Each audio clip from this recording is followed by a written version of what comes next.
È iscritto nel registro degli indagati come atto dovuto della procura il conducente dello scuolabus che ha investito ieri all'ora di pranzo il piccolo Martin Fior di 8 anni a causa, come sembra, della caduta del bambino con la sua bicicletta proprio nel momento in cui il pesante automezzo stava passando lungo via Pasinato a San Martino di Lupari.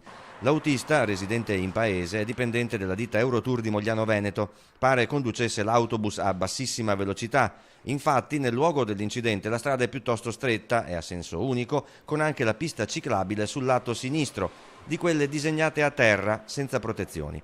È lì che pedalava in senso contrario il piccolo Martin e la cosa incredibile è che sia caduto dalla bici proprio dove la via e la pista si restringono.